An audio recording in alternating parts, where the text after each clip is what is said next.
The next topic is chapter 8.1.2 or 8.1 part 2, electrons from atoms. By the end of this section, you should be able to explain that electrons are released in thermionic emissions.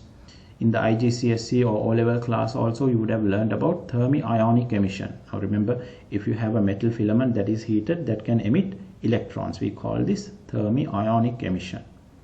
Describe how electrons can be accelerated by electric and magnetic fields. You have learned that electron is negatively charged, so if it's in an electric field, it can be attracted towards the positive plate and repelled by the negative plate. So in other words, it's moving in the direction opposite to the direction of the electric field lines. Okay, I think we can see it here also. So for example, we have an electric field between these two parallel plates. If you place an electron here, it will be moving to the left. Why? Because this side is the positive side, this side is the negative side. Always the electric field lines go from the positive to the negative. So if you have an electron, it will move at a tangent or along the direction of opposite to the direction of the electric field line. But if it was a positive charge, the positive charge will move in the direction of the electric field line. Now here the electric field lines are straight lines, but if they are curves, then we say that it moves at a tangent to the electric field line at that point. Or if it's a curve, then we draw tangent to the curve. That's the direction it will move. Okay, so explain why high energies are required to investigate the structure of nucleons. You have learned what nucleons are. Nucleons are the subatomic particles found in the nucleus, protons and neutrons in other words. Alright, let's go through this part now. So here we have electron beams and electron probe. You have the De Broglie equation. Then we learned about the electron volt. So we will see. Okay, and then the definitions are important. Photoelectric effect, we have learned it previously. The Einstein's photoelectric equation. The photoelectric effect is the phenomena in which electrons are released from a metal surface as a result of its exposure to electromagnetic radiation. So what happens is photons or electromagnetic radiation fall on a metal surface, and if the energy of those photons is large enough, greater than the work function of the metal, electrons are removed and they are emitted. So we call that emission photoelectric emissions. The electrons which come out from the metal surface due to this electromagnetic radiation falling on them, or photons falling on them, are called photoelectrons. It was in a previous chapter, I think in chapter 5 of this book that we learned it. Okay, so that is what we have here. Now we will go into the details, and with this chapter 8.1 is over. So let's see. Electron beams. Now again, from the name itself you can understand what it means. Free conduction electrons in metals need a certain amount of energy if they are to escape from the surface of the metal structure. We have seen this previously. This energy can be supplied by a beam of photons, as seen in the photoelectric effect. So you see, beam of photons. The electrons can also gain enough energy simply through heating of the metal. The release of electrons from the surface of a metal as it is heated is known as thermionic emission. I already told you in the beginning. I told you what thermionic emission is, and also it's mentioned here. So you know the photoelectric effect you have learned. Now also you have learned thermionic emissions, and also the definitions here are important. Make sure you study them, memorize them with understanding, because in the exam paper they can ask you to write down these definitions. Thermionic emission is the phenomena in which electrons are released from a metal surface as a result of its exposure to thermal energy. A cathode ray is a beam of electrons. So see, cathode ray is a beam of electrons. So we have the cathode ray tube, CRO, cathode ray oscilloscope. So let's see, students often confuse thermionic emission and the photoelectric effect. So from the name you can figure it out. Thermal means something to do with heat. So thermionic, actually it's electrons, but they have a charge, so it's like ions, right? But actually it is electrons. You can think thermionic, heat, and then ions are coming, or charges are coming out, electrons are coming out. Thermionic and photoelectric. So photo has to do with light. Okay, so electric means when you have the movement of a charge, you have a current. So when the electrons, photoelectrons, we call the electrons which are emitted from the metal surface when electromagnetic radiation falls on the surface, those are called photoelectrons. So photoelectric effect. Whilst the two phenomena have similarities, they are distinct, and you must use the correct term with the correct scenario. Now you clearly know the difference between thermionic emission and photoelectric effect, or the emission of photoelectrons. If on escaping, these electrons find themselves in an electric field, they will be accelerated by the field. Okay, so you can see that here, if you have a charge, positive charge or negative charge, they will be deflected by the electric field, because if it is a negative charge, it will be attracted towards the positive side. If it's a negative charge, it will be attracted towards the positive side and repelled by the negatively charged plate. If it's a positive charge, it's the opposite. It will be attracted by the negatively charged plate and repelled by the positively charged plate. So in this case, if you have an electron here in this electric field, imagine you release it when it's stationary, what will happen is the electron will move to the left. If you have a proton, if you release it from here, okay, initial velocity 0, then what will happen is it will be accelerated towards the right side. It will move towards the negatively charged plate, because negative and positive attract. Here this is positive, positive and positive repel.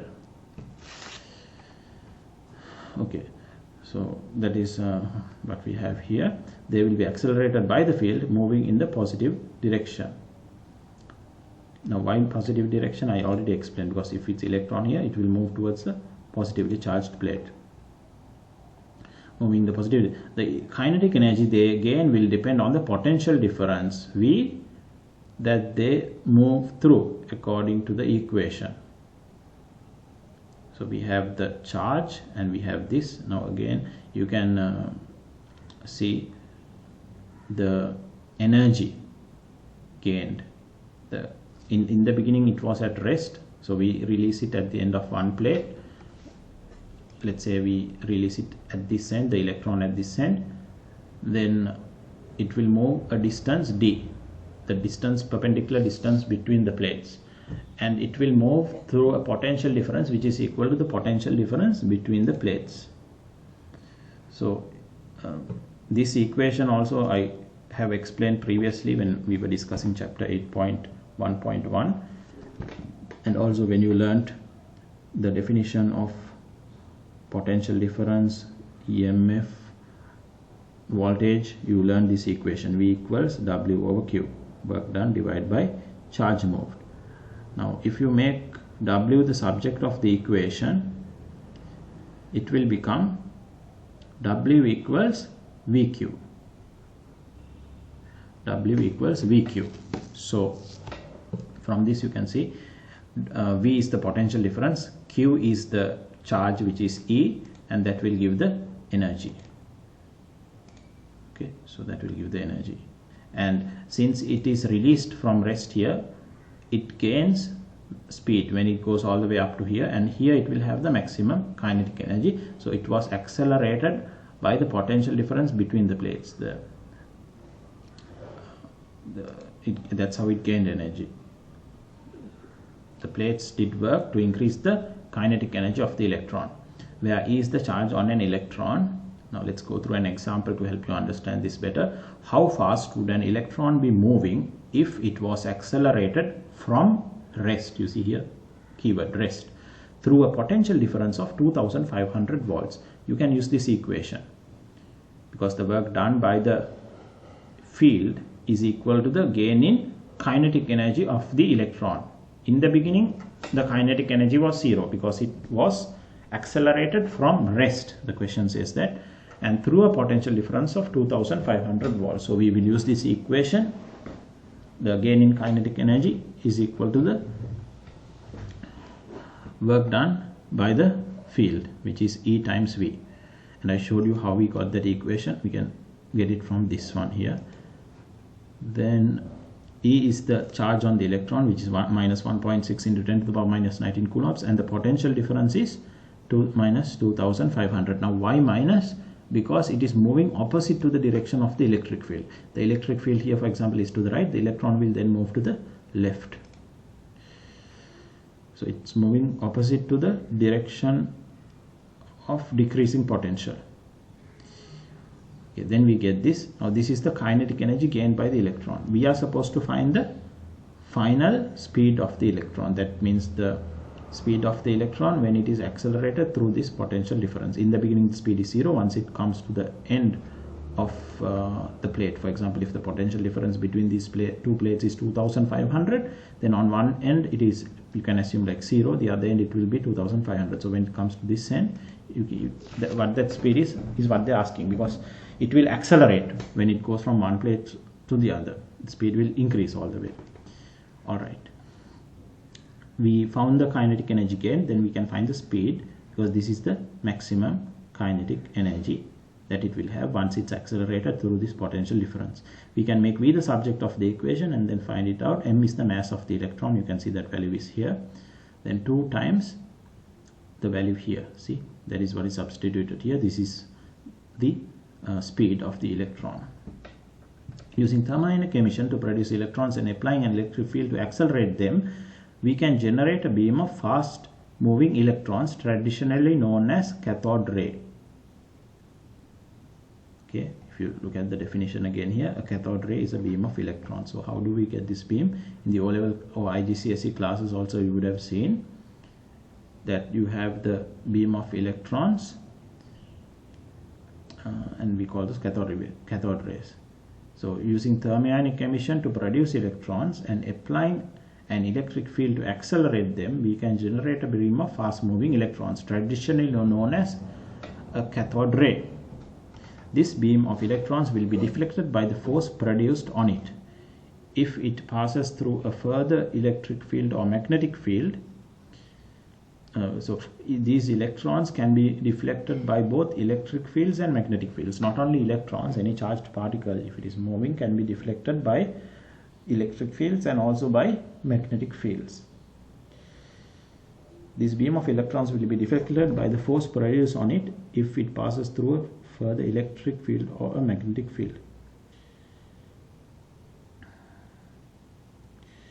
If a fast moving electron hits a screen painted with a certain chemical, the screen will fluoresce. It will emit light. That's what the word fluorescence means. So if that electron which was accelerated hits the screen painted with a certain chemical, the screen will fluoresce. So you have seen this, I think, in the O-level class also. So let's see. These are the principles by which the cathode ray oscilloscopes and old style televisions operate. The electron beam in a cathode ray oscilloscope is moved left and right, okay, up and down. Remember time base and Y shift, by passing the beam through horizontal and vertical electric fields. These are generated by electric plates, so the strength and direction can be altered. Thus the point on the screen which is emitting light can be changed quickly and easily. Okay, so let's see a diagram to help you all understand this better. Now I will refer to the diagram here, which says the electron beam in the CRO is moved left and right and up and down by passing the beam through horizontal and vertical electric fields. So let's see. Now if you look at this, you can see the parts of the CRO.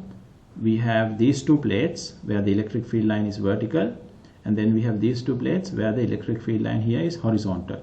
So here you have thermionic emission.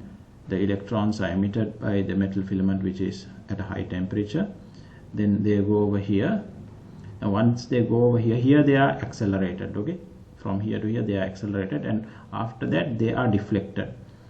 So if they go to this here, there is a vertical electric field line here which can deflect the electron beam or cathode rays up or down. And here you have again electric field between these two plates where the electric field is horizontal. This can deflect the cathode rays or electron beams. Remember what cathode ray is.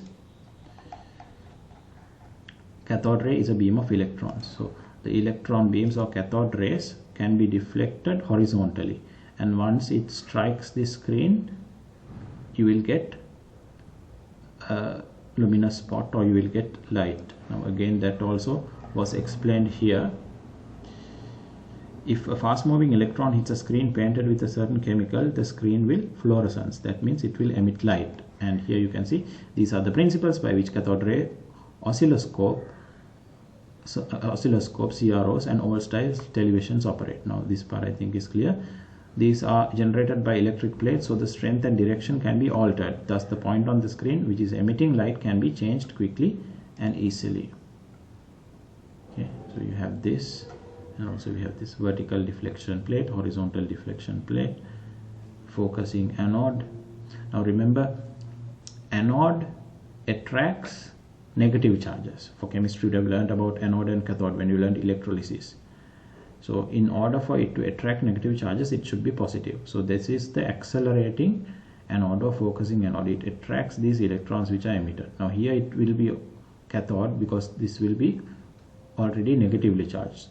So it will repel the electrons. This anode will attract the electrons. In this way it will accelerate the electrons.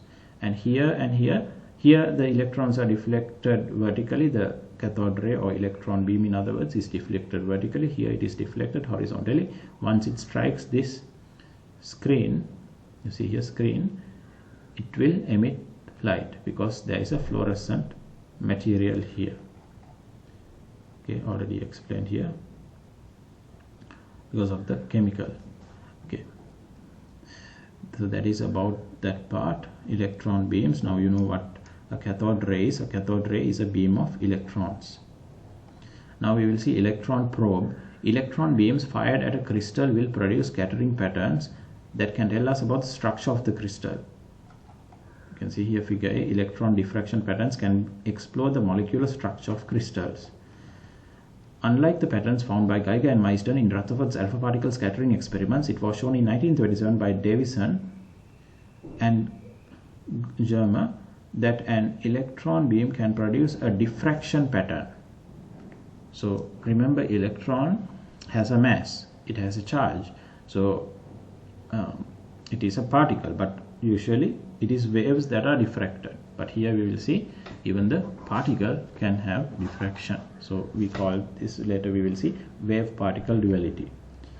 By Davison and Germer that an electron beam can produce a diffraction pattern. This provides the experimental evidence to prove a novel theory that had been suggested just 3 years earlier by the French physicist Louis de Broglie. This word is pronounced Broglie even though it's spelled B-R-O-G-L-I-E. He was bemused that light could be shown to behave as a wave in some situations and as a particle in other circumstances. So you see, light, we have learned it as wave in the O-level class, but it can also behave like a particle. Now this is where we have the photoelectric effect. So in the photoelectric effect, one photon removes one electron. So it's like the waves behaving as a particle because one photon removes one electron. He hypothesized that this might also be the case for things which were traditionally considered to be particles. By taking an analogous mathematical route to that of finding the momentum of a photon, de Broglie had proposed that the wavelength lambda of a particle could be calculated from its momentum using the expression. So we have lambda equals h over p. Now this lambda is called the de Broglie wavelength, where h is the Planck constant. So lambda equals h over mv. Remember, momentum is mass times velocity. The Davison-Germer experiment proved that the diffraction pattern obtained when a cathode ray hits a crystal could only be produced if the electrons in the beam had a wavelength that coincided with the de Broglie wavelength. As a consequence of this experimental confirmation, Louis de Broglie was awarded the 1929 Nobel Prize for Physics. Okay, so electron diffraction patterns can explore the molecular structure of crystals. Now let's go through an example to better understand what we had learned. What is the wavelength of an electron? See, now you see it's a particle, but we are getting a wavelength for this, of an electron in a beam which has been accelerated through 2000 volts. First we can find the kinetic energy. We have seen this previously in the previous example. We've learned how to do that, so I'm not going to explain it again in detail here. So we have V, the potential difference, that is minus 2000. Why? Because the electron is moving opposite to the direction of the electric field, or in other words, the electron is moving in the direction of increasing potential. Then E is the charge of the electron, that is minus 1.6, so we get this, and then we can find the kinetic energy. This is the kinetic energy. So we actually need the kinetic energy because we want to find V, the speed. Now why do we need the speed? Because to find the wavelength we have to use this equation. We need to find the momentum, and momentum is mass times velocity. Once we find that, we can find the wavelength. Okay, so we get this, and then we can use this equation, kinetic energy equals half mv squared, and find V. Once we find V, we can use that equation over here, the De Broglie wavelength equation, to find lambda. Okay, h is the Planck's constant. It's a constant which is given in your data sheet, and also the mass of the electron is a constant which is given in your data sheet, but when you do a number of questions you would automatically memorize this. You don't need to memorize, but it's because it's given. Alright, so then we have the speed V here. Substitute that and you get the answer. 2.75 into 10 to the power minus 11 meters is the wavelength of an electron in a beam which has been accelerated through a potential difference of 2000 volts.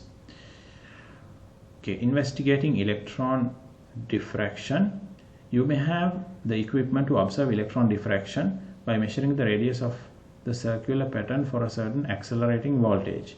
You can perform a calculation to confirm De Broglie's hypothesis. See, measuring electron diffraction occurring through a sliver of carbon. The idea of electrons acting as waves has allowed scientists to study the structure of crystals along similar lines to X-ray crystallography. When waves pass through a gap which is about the same size as their wavelength, they are diffracted. They spread out. I mentioned this earlier. For diffraction to occur, the size of the gap should be equal or approximately equal to the wavelength of the wave. That is for prominent or noticeable diffraction to occur. Otherwise, the diffraction will be less, or there wouldn't be diffraction. The degree of diffraction spreading depends on the ratio of the size of the gap to the wavelength of the wave. See, size of gap to the wavelength of the wave. If a beam of electrons is aimed at a crystal, the gaps between atoms in the crystal can act as a diffraction grating. So you have seen what the diffraction grating is. It's something like a comb. Okay, if you look at a comb, there are several gaps on the comb. So even the diffraction grating is something like this. But remember, those slits or gaps are in a very short, very small distance. So for example, in 1 centimeter you can have like 3000 slits. So that's how small it is. In 1 centimeter, imagine having 3000 slits. That's what a diffraction grating looks like. Because for diffraction to occur, remember, the size of the gap has to be equal or approximately equal to the wavelength of the waves. So we have diffraction grating. So if a beam of electrons is aimed at a crystal, the gaps between atoms in the crystal can act as a diffraction grating, and the electron waves produce a diffraction pattern on a screen. Measuring the pattern allows spacings between the atoms to be calculated. So this way we can find the distance between the atoms. It's like finding the distance between the slits. Okay, when it came to the diffraction grating, that is the grating spacing or slit separation. Same concept we can apply here to find the spacing between the atoms. See, again here you can see, if a beam of electrons is aimed at the gaps between the atoms in the crystal can act as a diffraction grating. Okay, so the last bit, electron diffraction and alpha particle scattering both highlight the idea that we can study the structure of matter by probing it.